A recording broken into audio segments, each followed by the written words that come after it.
Hey, what's up, Liron here. Today I'm going to share with you what I believe is a huge insight when it comes to painting portraits in the understanding of light and shadow. Before we move on, this video is proudly sponsored by Skillshare, the largest online learning community for creatives. More on that in a couple of minutes. So as you may know, I have been struggling with portrait painting for a while now, and in this video I'm trying something that is almost revolutionary to me. I'm starting just by painting the shadows. I'm focusing on the very thing that gave me trouble, and you want to watch till that very moment where I add the skin tones. Make sure to not miss that, because that's when it all connects.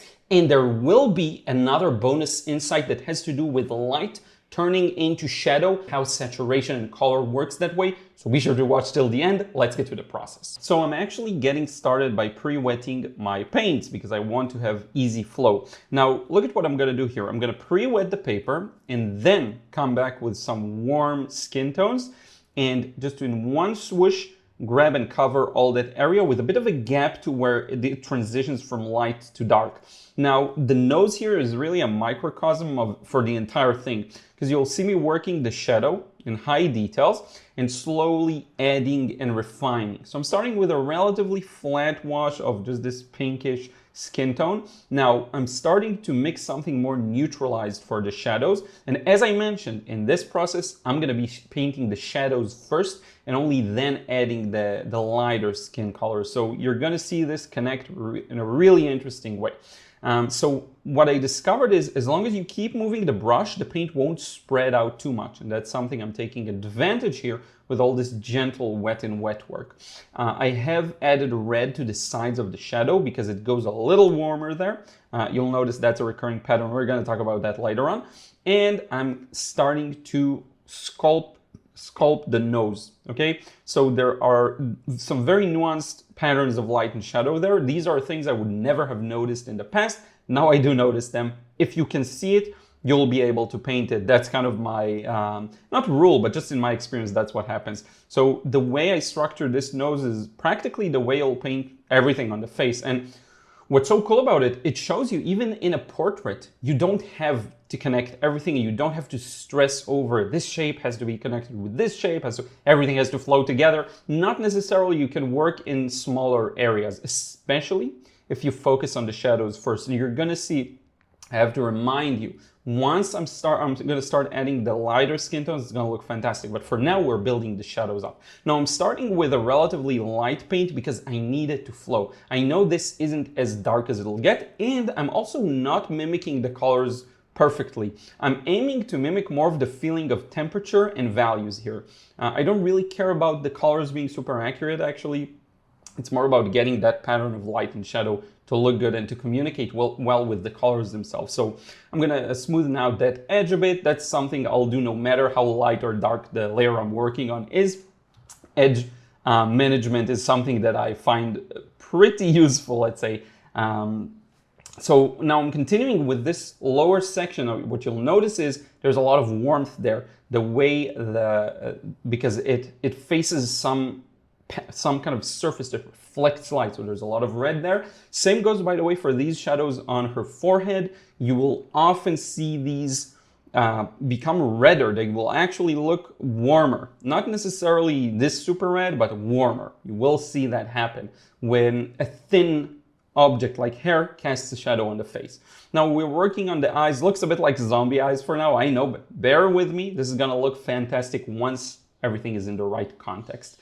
So I'm continuing sculpting the other nostril. We're gonna add some shadows to the upper lip because that's an area that catches, the light doesn't catch actually, it just faces down the upper lip, and so usually it'll be darker than the lower lip, even though the lower lip will be darker as well in a couple of moments.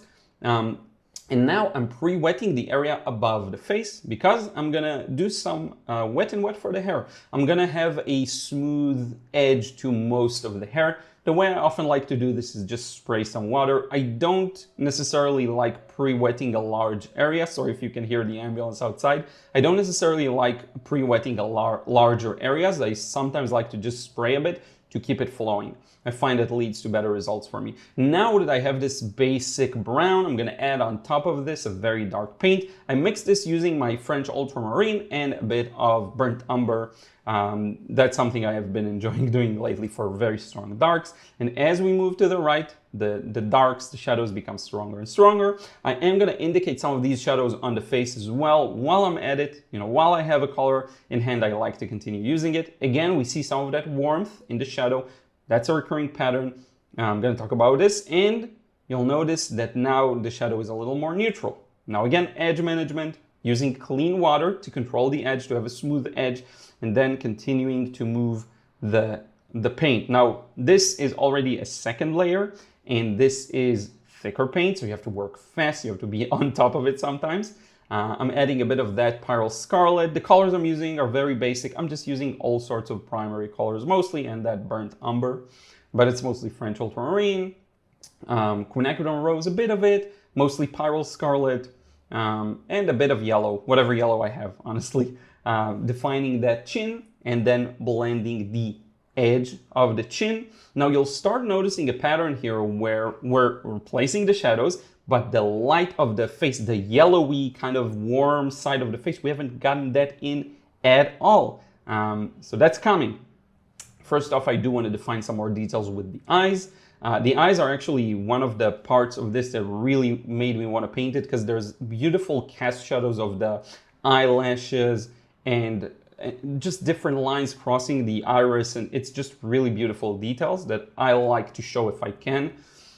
Some paintings just call for that kind of a thing here. A few more details there on the eyebrows, and now I'm going to darken. Now this is what's going to make the eyes shine. See, there's a light, then there's a strong dark next to it, and that pattern of eyelashes that I talked about. And I'm going to start defining that kind of an edge-like shadow there. Some areas needed to be darker. But for the most part, what you see me do is work the shadows, right? I'm working the shadows, and I'm enhancing the shadows, and I'm pushing the shadows to be in this needs to be warmer. These shadows under where the eyelids are, so I push them to be warmer. But now it's time to paint the background. I pre-wet to get a smooth edge there.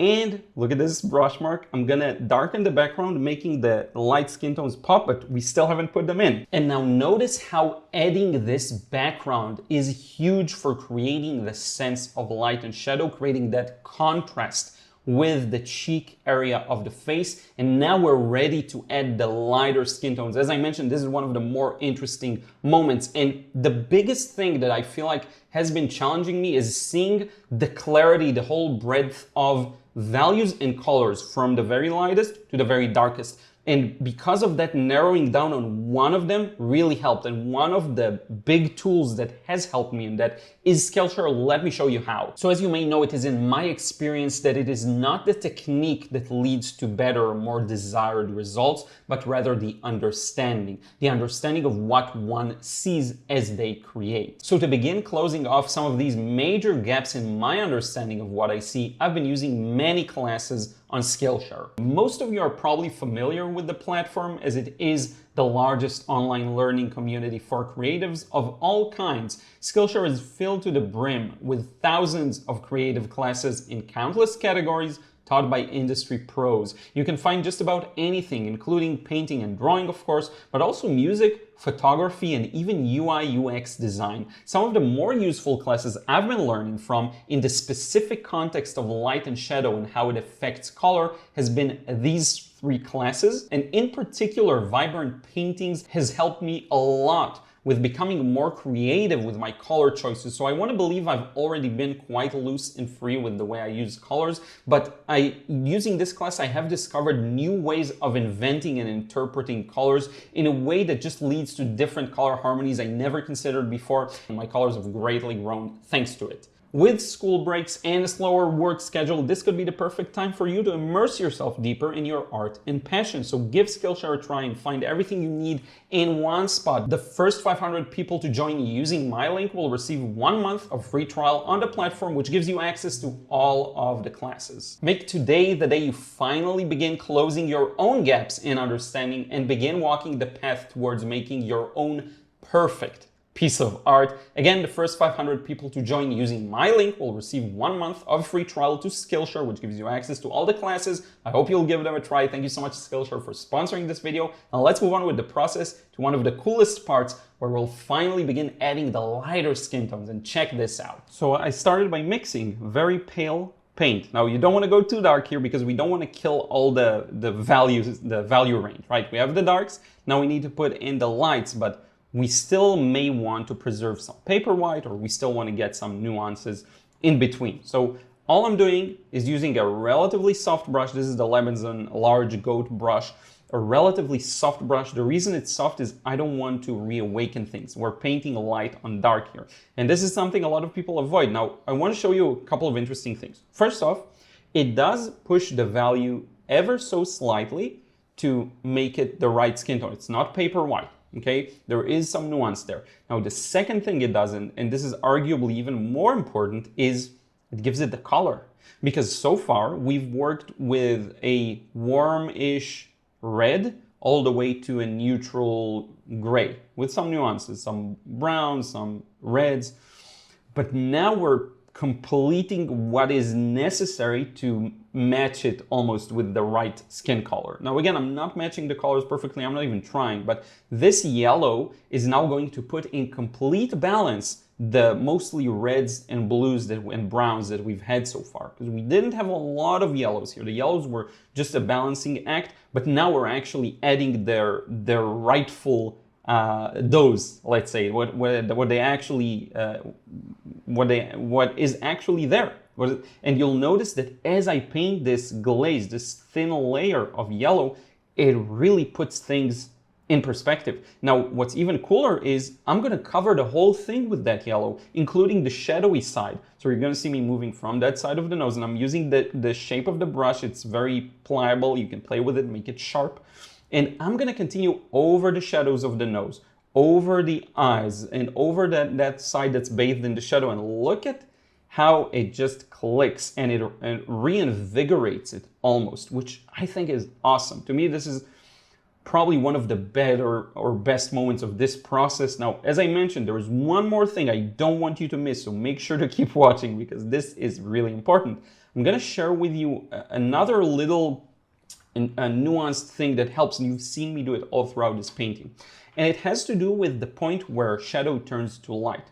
What will often happen is that peak where it goes from shadow and then it turns away from the light, turns away from the light and turns into shadow, you'll get a very gentle area where the saturation is stronger. I'm going to show you this in a second. First, let's get to the lip. Adding just a bit of color. Honestly, this isn't even necessarily to darken things, but you'll notice that when you work this way, when you add a layer on top, it actually makes it more saturated and beautiful. If you layer the same color over and over again, or if you layer a similar color. If you're gonna layer blue over red over yellow, you'll get a gray. But if you add a red on top of a slight reddish orange, you'll get an amplifying effect. Now, this effect will depend on how dark you are, because every color has the point where it's the perfect kind of, the perfect strength in terms of saturation, the value in which it is the strongest saturation. That's just how it is. Now, I want to show you this part. And to get that right accuracy, you'll have to sometimes glaze a little gently to make sure that you don't go too dark and then lose that saturation. Now, I want to show you this bit because this is interesting. Again, notice how I placed a relatively neutral color that just amplifies what's there. I'm going to lift a bit, but look at what's going to happen on the nose as we transition from the shadow to the light. I'm going to put a thin layer of stronger red because, and you'll notice this in many spots, again, where it turns from light to dark, there's this small magical area where the saturation is stronger. It doesn't always happen.